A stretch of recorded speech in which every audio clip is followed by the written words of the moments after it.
Thank you, Mr. Chairman, for permitting me to participate in this hearing, and thanks for calling it. The reason I asked to participate is because I've been a strong supporter of the fiduciary rule, and you know, I found this conversation very interesting because if you didn't know better, you would think the fiduciary rule prevents people from owning annuities.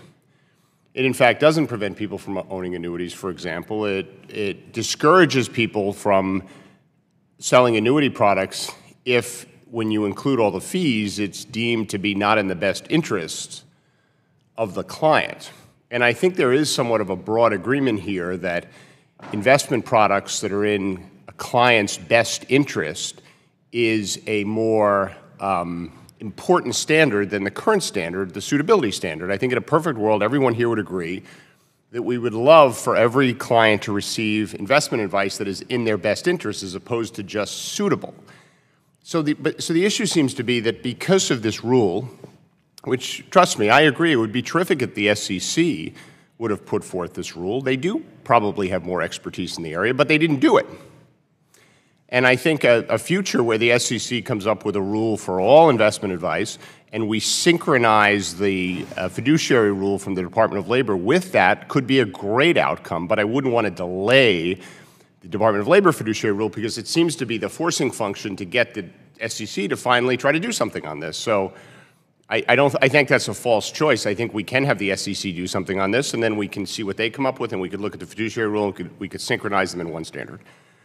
But what I find amazing about this discussion is the notion is that the current business model of, say, your firm, Mr. Lombard, and I am sure most of the overwhelming majority of your advisors do a terrific job for their clients. Your firm has a great reputation. It's got a good brand. The name's on the door, and people wake up every day and do the best thing for their clients. But the issue with this fiduciary rule, in the eyes of 3 of the 4 guests here, seems to be that for some reason, because of this rule, we will be left with a world that it's all robo-advisors, and there's no innovation and there's no adaptation to this new standard.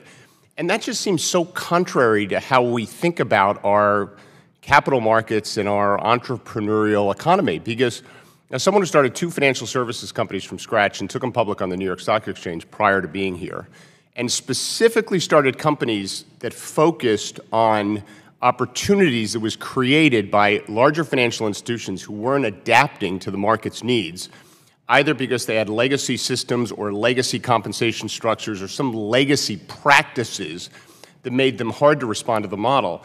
I guess my question for Mr. Lombard and Dr. Holtz-Eakin, and I'm a huge admirer of your work, by the way, so thank you for being here.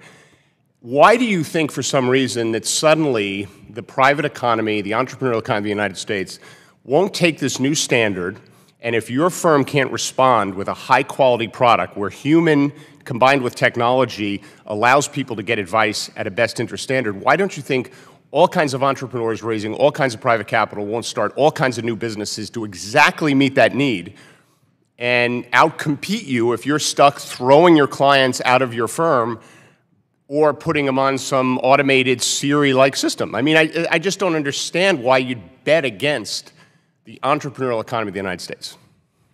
So, Mr. Lombard. So we've already made innovation. We've brought down our minimums on advisory fees 5-fold, from $25,000 to $5,000. We still have upwards of 10,000 accounts with balances less than $5,000. We have certain fixed costs that those clients, if we charge those fixed costs to them, would pay an unreasonable fee. Right, so claiming my time back. So hearing that, I would say, okay, I'm going to start a new company without those fixed costs and outcompete you and provide great service to these people. Why don't you think that'll happen? Because that's how it happens everywhere in this economy. And it's happening.